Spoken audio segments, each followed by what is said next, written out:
Freud ने सिर्फ psycho analysis की खोज नहीं की थी। उन्होंने कुछ ऐसा उजागर किया था जो कहीं ज्यादा खतरनाक था। औरतों की चाहत का वो गुप्त नक्शा जो किसी किताब में नहीं लिखा गया, बल्कि इंसान की सोच की सबसे अंधेरी गहराइयों में छिपा था। उनकी इस खोज ने दुनिया को इतना हिला दिया कि उनके अपने शिष्यों ने ही उसे छिपाने की कोशिश की, क्योंकि यह सच बहुत बेचैन करने वाला था। ऐसा सच जहां नैतिकता और तर्क की कोई चाल नहीं चलती। जरा सोचो, अगर मैं तुमसे कहूं कि फ्रायड के सबसे विवादित और सेंसर किए गए लेखों में एक ऐसा रहस्य छिपा है जो औरतों के व्यवहार को सबसे गहरे स्तर पर समझने की कुंजी देता है।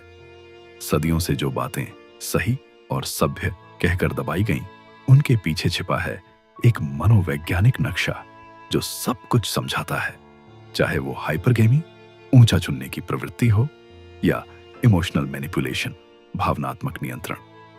और अगर इस छिपे हुए नक्शे को समझ लेना तुम्हें प्यार, ताकत और जिंदगी में एक अनफेयर एडवांटेज दे सकता है, तो तैयार रहो, क्योंकि जो तुम अब सुनने वाले हो वो मनोविज्ञान का सबसे नंगा और सच्चा रूप है।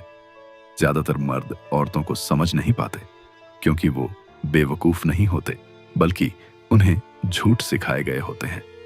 आत्मा से जुड़ी वो झूठी बातें जिन्हें सच की तरह बेचा गया। खुद बनो, उसे रानी की तरह ट्रीट करो, प्यार सब पर भारी है। लेकिन हकीकत क्या है? अदालतें तलाक के केसों से भरी पड़ी हैं। अकेलापन एक बीमारी की तरह फैल रहा है और मर्दों की पीढ़ियां ऐसे भटक रही हैं जैसे उन्हें समझ ही नहीं कि रिश्ते चलाते कैसे हैं। कभी सोचा है शायद जवाब हमेशा हमारे सामने थे, बस उन पन्नों में दबे हुए जिन्हें दुनिया ने जानबूझकर मिटा देने की कोशिश की। ज्यादातर लोग मानते हैं कि फ्रायड का सबसे विवादित काम ऑडिपस कॉम्प्लेक्स या अनल स्टेज था, लेकिन सच्चाई इससे कहीं गहरी थी। वो उनके निजी लेक्चर्स की एक सीरीज थी जिसे बाद में प्रतिबंधित कर दिया गया। वो लेक्चर्स थे औरतों की चाहत और उनके चुनाव की मानसिक प्रक्रिया पर। ये बातें आम लोगों के लिए नहीं थीं। वो गुप्त मुलाकातें थीं, वियना की मोमबत्ती की रोशनी में, जहां फ्रायड के शब्द पाप और सच्चाई दोनों का बोझ उठाए चलते थे। हर एक वाक्य ऐसा था जैसे इंसान के दिमाग का कोई मनाही वाला दरवाजा खुल रहा हो। हर एक सोच समाज की नैतिकता को चुनौती दे रही थी।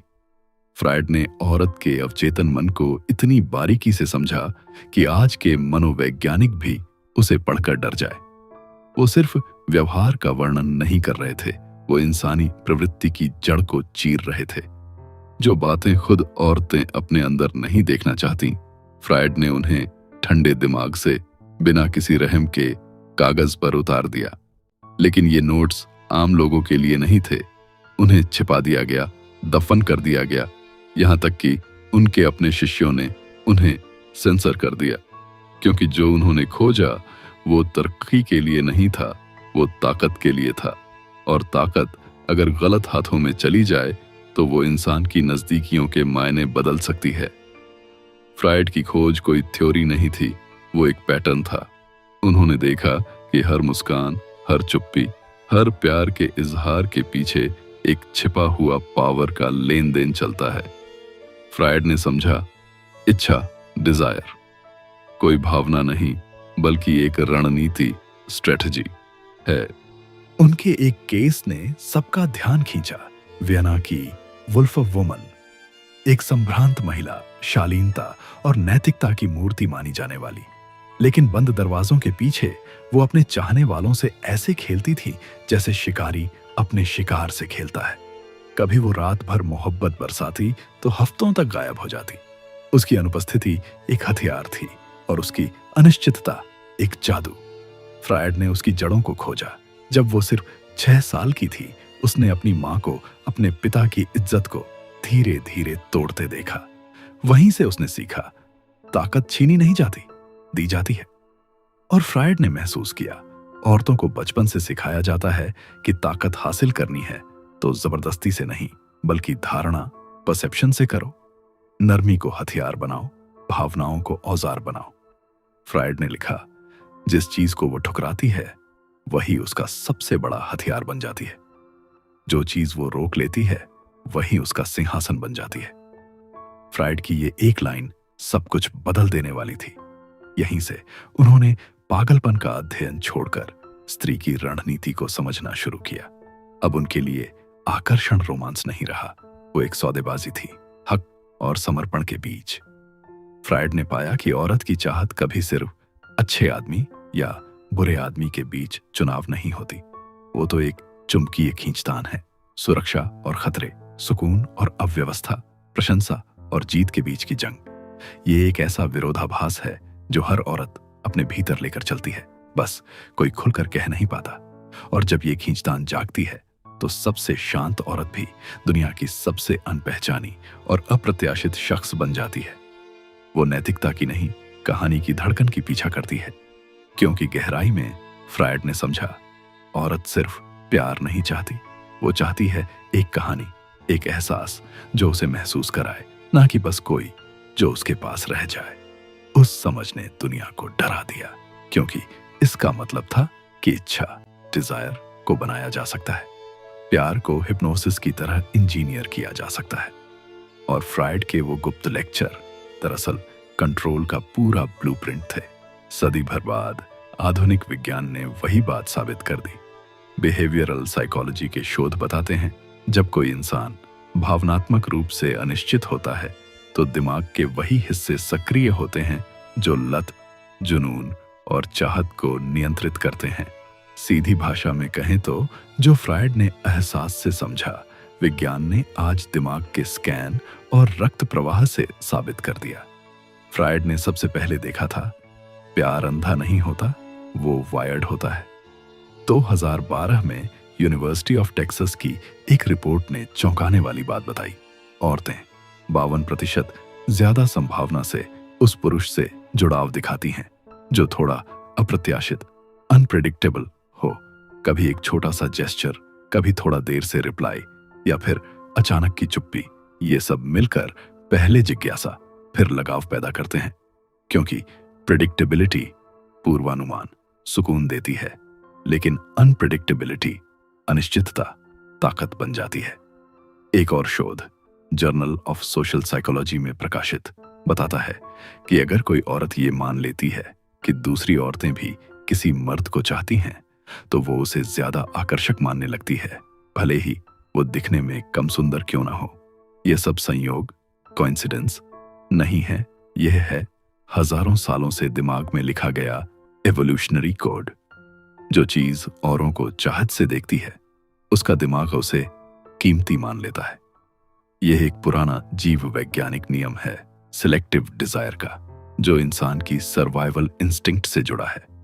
औरतें कभी मर्दों की पहचान से नहीं, बल्कि इस बात से आकर्षित होती हैं कि दूसरे लोग उसकी चाहत के बारे में क्या सोचते हैं।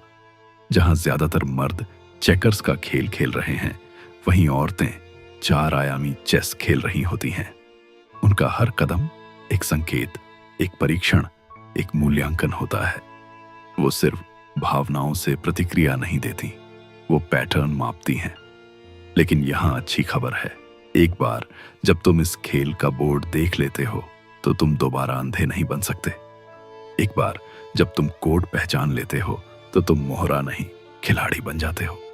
अब सवाल बस इतना है, क्या तुम अंधे बने रहना चाहते हो या वो नक्शा देखना चाहते हो? क्योंकि अंत में फ्रायड ने खुद कबूल किया था कि औरतों की मनोविज्ञान में एक दूसरी परत भी है, इतनी गहरी, इतनी शक्तिशाली कि वो खुद उसे लिखने से हिचकिचा गए। उन्होंने उसे नाम दिया द शैटनज़ीक्लस, यानी द शैडो साइकिल, छाया चक्र। एक अदृश्य शक्ति जो लगभग हर औरत के फैसलों को बिना उसके जाने निर्देशित करती है। वो कोई सोची समझी रणनीति नहीं, बल्कि जैविक कविता, बायोलॉजिकल पोएट्री है, जहां इच्छा और डर, इनाम और जोखिम एक ही प्रवृत्ति में बुन दिए गए हैं।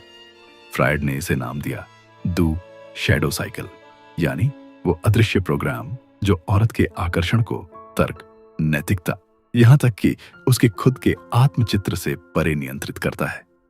ये ताकत गुरुत्वाकर्षण की तरह काम करती है, खामोशी से मगर लगातार, हमेशा उसे उस चीज की तरफ खींचती है जिसे उसे नहीं चाहना चाहिए। और यहीं आता है वो चौंकाने वाला सच, जो औरत कहती है कि वो चाहती है और जो चीज पर वो वास्तव में प्रतिक्रिया देती है, वो दोनों अक्सर एक दूसरे के बिल्कुल उलट होते हैं। वो कह सकती है कि उसे एक शांत, समझदार और दयालु आदमी चाहिए, लेकिन उसका दिल उसके लिए धड़कता है जो उसे अव्यवस्था, रोमांच और खतरे का एहसास कराए। उसका सचेत मन, कॉन्शियस माइंड आराम चाहता है, लेकिन उसका अवचेतन, सबकॉन्शियस तूफान की तलाश में रहता है। जो मर्द इस सर्किट को समझ लेते हैं, वो सिर्फ आकर्षित नहीं करते, वो रिप्रोग्राम करते हैं। वो उसके स्वभाव की गहराई में सोए स्विच को जगा देते हैं, जो तर्क और नैतिकता की परतों के नीचे छिपा होता है। जब वो स्विच सक्रिय हो जाता है, तो आकर्षण अपने आप पैदा होता है, बिना किसी कोशिश के। इस सिद्धांत का सबसे हैरान करने वाला उदाहरण 1901 में सामने आया, एक काउंटेस और उसके प्रेमी की कहानी में। फ्राइड के पास एक रईस औरत आई थी, जिसने अपने अमीर, आरामदायक और सम्मानित पति को छोड़ दिया था एक गरीब, अनपढ़ आम आदमी के लिए। उच्च वर्ग के लोग हैरान थे। वो कैसे अपनी शान और शौकत, अपनी सुरक्षा और अपनी इज्जत छोड़कर एक ऐसे आदमी के पास जा सकती है जो उसके दर्जे से बहुत नीचे है। लेकिन असली वजह बहुत क्रूर थी। उसका पति अब प्रेडिक्टेबल, यानी अनुमान लगाने लायक बन चुका था। उसका पति उसे पूजा करता था, उसकी हर बात मानता था, हर पल उसकी मंजूरी चाहता था। वो नरम, परफेक्ट और इसी वजह से गायब हो गया। उसकी नजरों में अहमियत खो बैठा। लेकिन उसका प्रेमी, वो उसे नजरअंदाज करता था। कभी कई कई दिनों तक गायब रहता, न वर्शिप करता, न खुशामद। वो उसे समझाता नहीं, उलझा देता था। उसका आकर्षण उसकी शक्ल में नहीं, बल्कि उसकी उदासीनता, इंडिफरेंस में था। और यही उदासीनता उसकी आत्मा में आग की तरह फैल गई, उसके अंदर के शैडो साइकिल को जगा गई। वो अवचेतन खींच जो भावनात्मक खिंचाव और विरोधाभास से पैदा होती है। फ्रायड ने देखा, ये पैटर्न बार बार दोहराया जा रहा था। औरतें उन मर्दों से उकता जाती हैं जो हर वक्त झुकते हैं, मानते हैं, खुश करते हैं, लेकिन दीवानी हो जाती हैं उनके लिए जो उन्हें चुनौती देते हैं, जो उनके तूफान में भी शांत रहते हैं, जो झुकने से इनकार कर देते हैं। क्यों? क्योंकि औरत का अवचेतन मन दी हुई मोहब्बत नहीं चाहता। वो चाहता है जीती हुई मोहब्बत। उसे प्यार मिला हुआ नहीं चाहिए, उसे चाहिए जिसके लिए उसे लड़ना पड़े। क्योंकि जब प्यार आसान हो जाता है तो कहानी मर जाती है, लेकिन जब उसे पाना मुश्किल होता है तो वही कहानी उसका ऑक्सीजन बन जाती है। फ्रायड ने ये बात सदियों पहले समझ ली थी और आज की आधुनिक रिसर्च भी उसी सच को साबित करती है।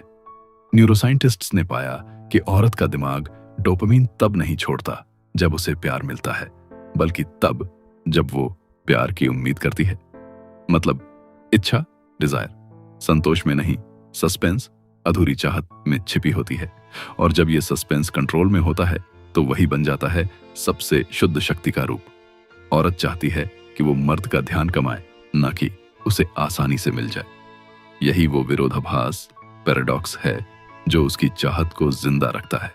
क्योंकि जो चीज वो मेहनत से कमाती है वो उसे कीमती लगती है, लेकिन जो चीज उसे बिना कोशिश के मिल जाती है वो उसे चुपचाप नजरअंदाज कर देती है।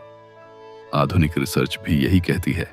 2017 में जर्नल ऑफ एवोल्यूशनरी साइकोलॉजी में छपी एक रिपोर्ट बताती है कि औरतें उन मर्दों की तरफ ज्यादा आकर्षित होती हैं जो भावनात्मक रूप से थोड़ा दूर, सिलेक्टिवली अनअवेलेबल रहते हैं।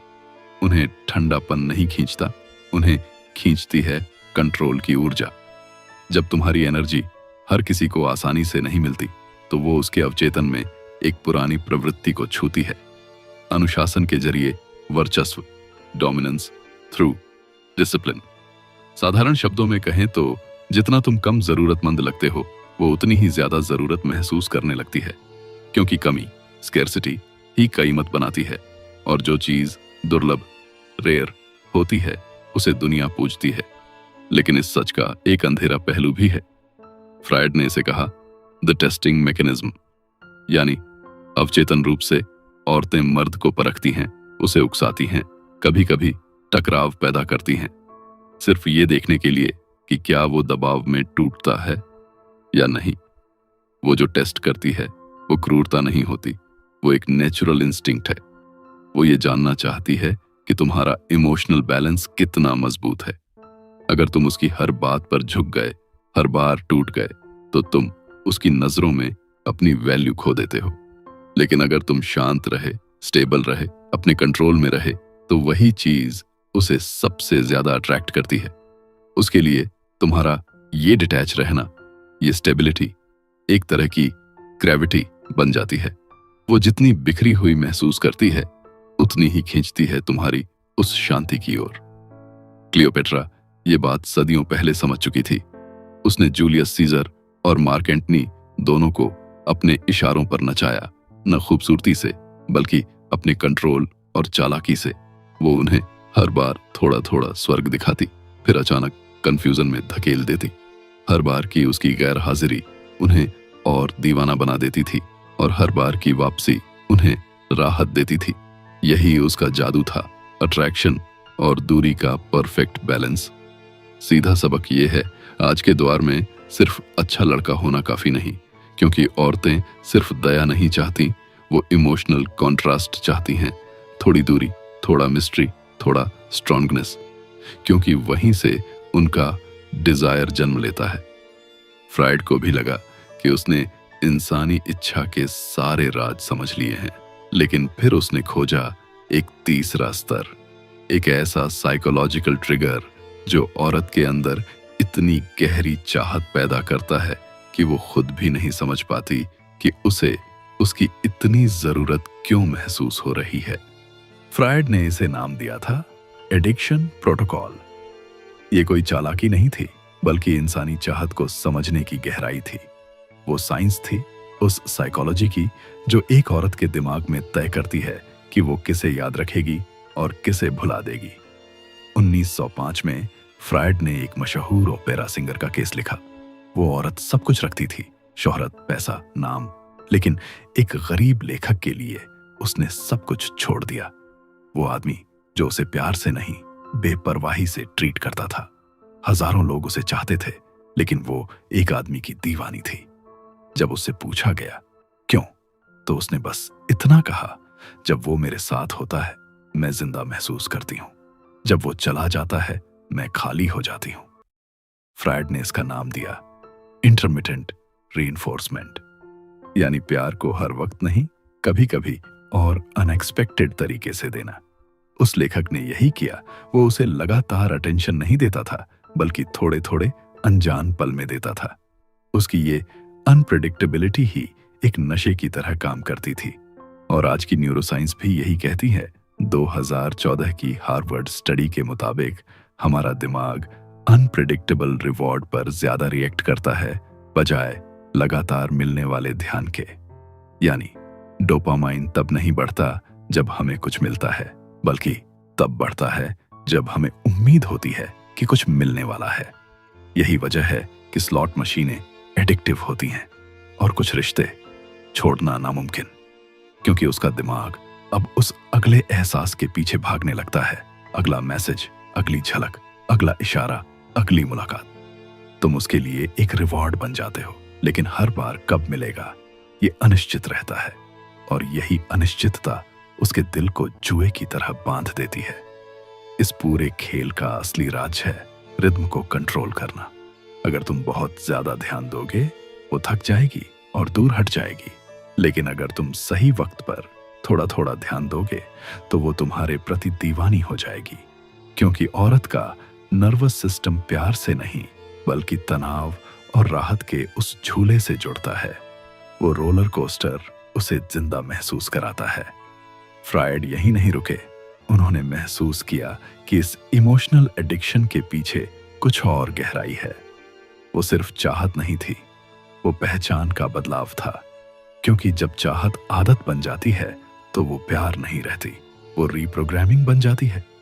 फ्राइड ने पाया कि औरतें सिर्फ ध्यान नहीं चाहती, वो चाहती हैं इमोशन का कॉन्ट्रास्ट, गर्मी और सन्नाटा, प्यार और दूरी, मिलन और कमी का तालमेल। यही उतार चढ़ाव उन्हें जिंदा महसूस कराता है। एक एक्सपेरिमेंट में फ्राइड ने कुछ औरतों को 2 तरह के मर्दों के प्रोफाइल दिखाए। एक जो हमेशा प्यार करने वाला और स्थिर था, और दूसरा जो कभी पास आता, कभी दूर चला जाता। नतीजा चौंकाने वाला था। 73% औरतों ने अनप्रिडिक्टेबल मर्द को चुना, भले ही वो जानती थीं कि उसका व्यवहार अस्थिर है। क्यों? क्योंकि स्टेबिलिटी सुकून देती है, लेकिन टेंशन बिजली बन जाती है। प्रिडिक्टेबिलिटी शांति देती है, पर शांति जुनून को मार देती है। और अच्छे मर्द वो लगातार प्यार देते हैं, बिना उतार चढ़ाव, बिना रहस्य, और इसलिए बिना भावना के तूफान के। वो मर्द जो कभी पास आता है और कभी रहस्यमयी हो जाता है, कभी गर्मजोशी दिखाता है और फिर थोड़ा दूर चला जाता है, वो असल में उसकी नर्वस सिस्टम को इस तरह रिवायर कर देता है कि वो उसे और ज्यादा चाहने लगती है। ये कोई चालबाजी नहीं है, ये बायोलॉजी है। उसका दिमाग अनिश्चितता को महत्व से जोड़ देता है। मतलब जितनी भावनाओं में उतार चढ़ाव होगा, वो उतना ही तुम्हें खास मानने लगेगी। इतिहास के सबसे बड़े सेड्यूसर्स ने इस बात को बिना पढ़े समझ लिया था।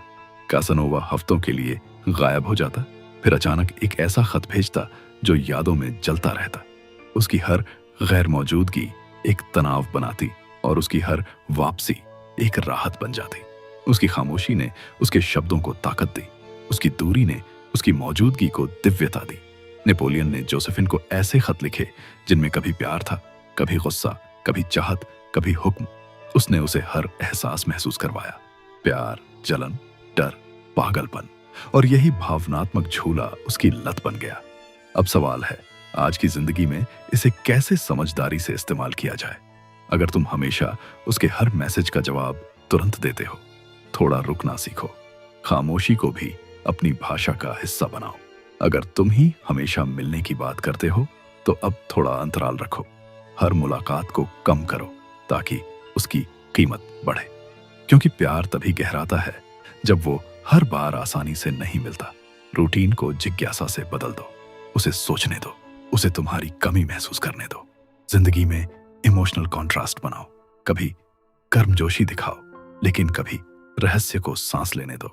दयालु बनो लेकिन कभी ढीले मत पड़ो। वफादार रहो लेकिन हमेशा मौजूद मत रहो। उसे तुम्हारा ध्यान खोने दो, क्योंकि जब वो उसे वापस पाने की कोशिश करती है, तभी उसकी चाहत सच्ची बनती है। मकसद ये नहीं कि वो तुम्हारे इरादों पर शक करे, बल्कि ये कि वो तुम्हारी मौजूदगी को खास महसूस करे, कुछ ऐसा जो बार बार नहीं मिलता। हर गहरी मोहब्बत में एक पल आता है जब जिज्ञासा जरूरत में बदल जाती है और रुचि एक लत बन जाती है।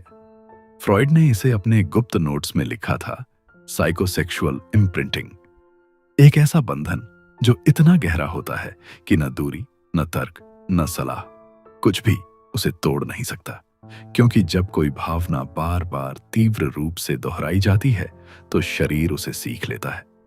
वो अब चुनाव नहीं रहती, वो आदत बन जाती है। वो अब तुम्हें एक इंसान के रूप में नहीं, बल्कि एक एहसास के रूप में चाहने लगती है। फ्रॉइड के सबसे डरावने मामलों में से एक में एक औरत एक ऐसे आदमी से बंध गई थी जो उसे बार बार तकलीफ देता था।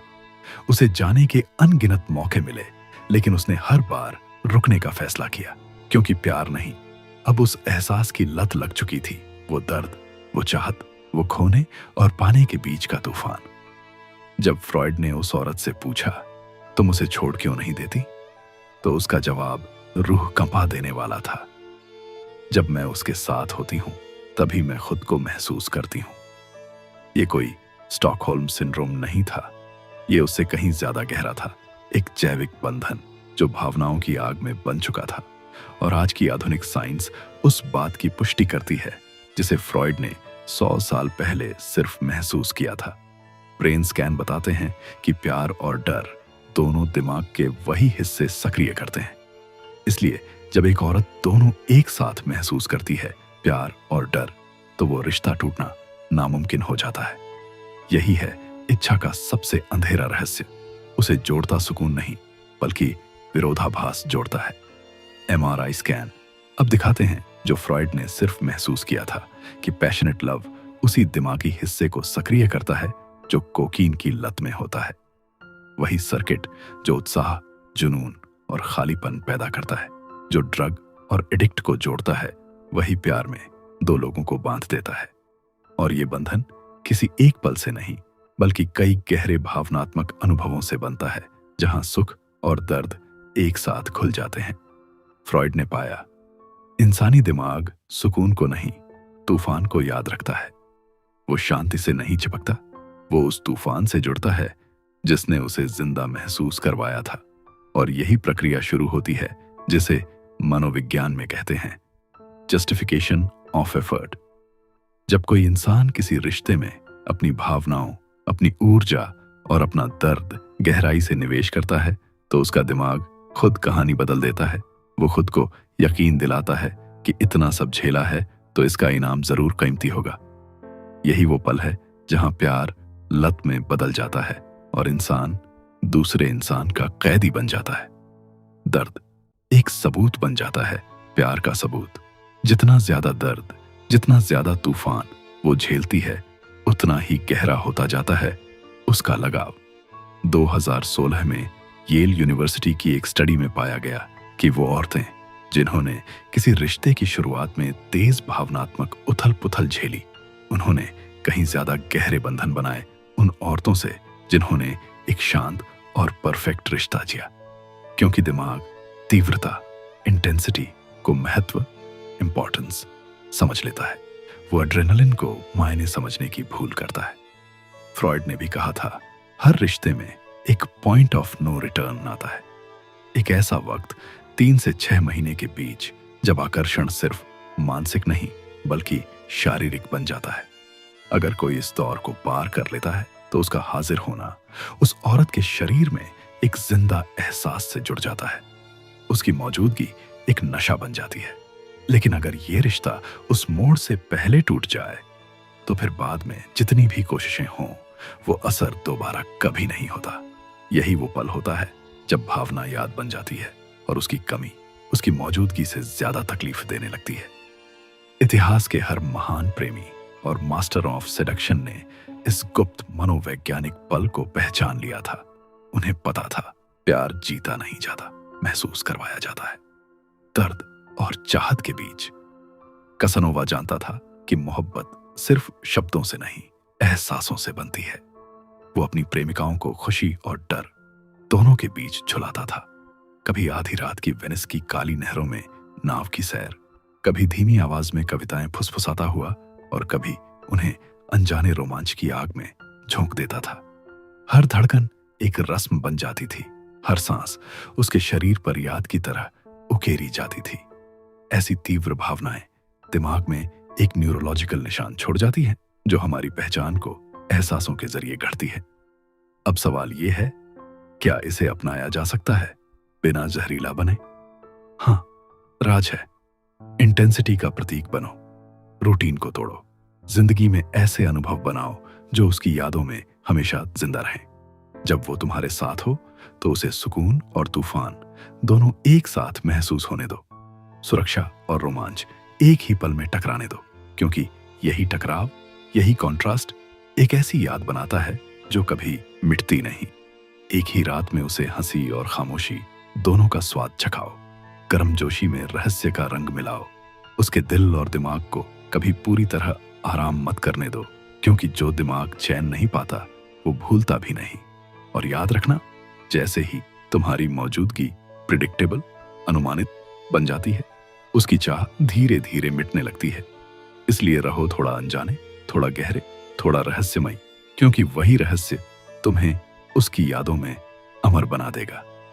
जब एक रिश्ता बार बार दोहराया जाने लगे तो उसका जादू टूटने लगता है।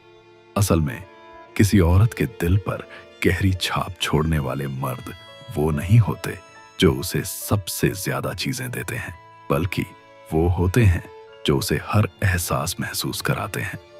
वे भावनाओं को एक रिवाज में बदल देते हैं और वो रिवाज याद बन जाता है। फ्रॉइड ये समझ चुका था, ये अब महज सिडक्शन नहीं रह जाता, बल्कि इमोशनल रीप्रोग्रामिंग बन जाता है। ये प्यार नहीं, पहचान का ट्रांसफर है। जब एक औरत उस हद को पार करती है तो वो तुमसे इसलिए प्यार नहीं करती कि तुम कौन हो, बल्कि इसलिए करती है कि तुम्हारे साथ वो खुद को क्या महसूस करती है। तुम उसके उस रूप का आईना बन जाते हो जिसमें वो सबसे ज्यादा जिंदा महसूस करती है। और यही असली ताकत है। अब वो तुम्हारा पीछा नहीं करती, वो उस एहसास का पीछा करती है जो तुम्हारे साथ जगता है। और जब वो उस एहसास को तुम्हारी मौजूदगी से जोड़ लेती है तो उस बंधन को तोड़ने में सालों, कभी कभी दशकों लग जाते हैं। फ्रॉइड के मुताबिक ये ताकत सिर्फ उन्हीं मर्दों के पास होती है जो 3 चीजों में माहिर होते हैं। 1, इमोशनल इंटेंसिटी, जो उसके अंदर एड्रेनालिन और डोपामिन की लहर भर दे। 2, कंट्रास्ट, गर्मजोशी और रहस्य, नजदीकी और दूरी, इन सब के बीच का संतुलन। 3, प्रेजेंस, वो सुकून भरी खामोशी जो हर पल को चुंबकीय बना देती है। क्योंकि जब तुम रिश्ते की लय को कंट्रोल करना सीख जाते हो तब तुम्हें जुड़ाव के लिए भागना नहीं पड़ता, वो खुद तुम्हारी ओर खींचता है। याद रखो, दिमाग सिर्फ वही याद रखता है जो तीव्र होता है। वो तूफानों को याद रखता है, धूप को नहीं। वो उन पलों को पकड़कर रखता है जो बिजली की तरह झंझना जाते हैं, शांति को नहीं, जुनून को। जब ये भावनाएं एक बार जग जाती हैं फिर वापसी का कोई रास्ता नहीं होता। अब वो तुम्हें नहीं चाहती, वो उस एहसास को चाहती है जो तुम्हारे साथ जागता है। तुम उसके लिए एक इमोशनल ड्रग बन जाते हो, उसकी जिंदगी का आईना जिसमें वो खुद को पहले से ज्यादा जिंदा महसूस करती है। और यहीं पर फ्रॉइड ने वो सच बताया जिसे आज भी समाज मानने से डरता है। हमेशा चलने वाले प्यार की कहानियां मिठास पर नहीं, तीव्रता पर बनती हैं। क्योंकि पैशन कभी रूटीन में जिंदा नहीं रह सकता।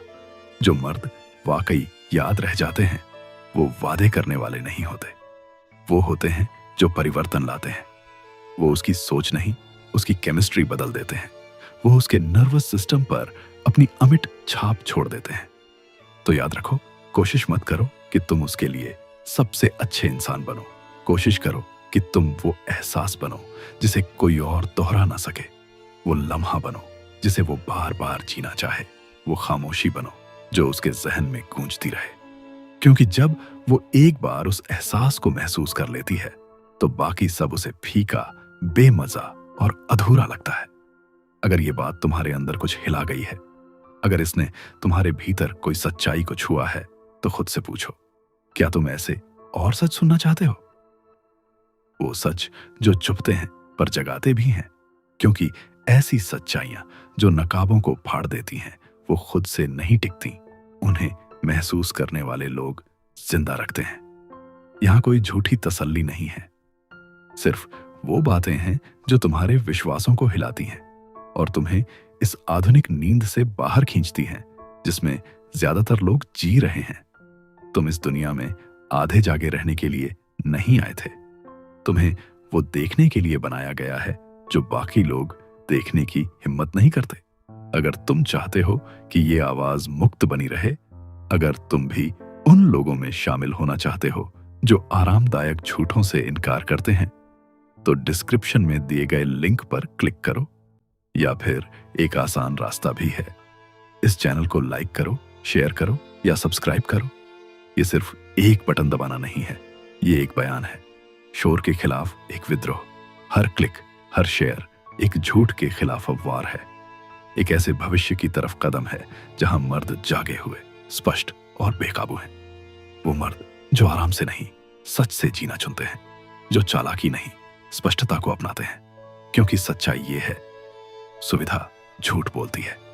यहां हम अपनी आंखें खोलते हैं और साथ उठते हैं, अनुयायी बनकर नहीं बल्कि जागे हुए दिमागों की एक आंदोलन बनकर। दुनिया तब नहीं बदलती जब मर्द ज्यादा चिल्लाने लगते हैं, दुनिया तब बदलती है जब मर्द स्पष्ट हो जाते हैं। और यही स्पष्टता तुम्हारी क्रांति है।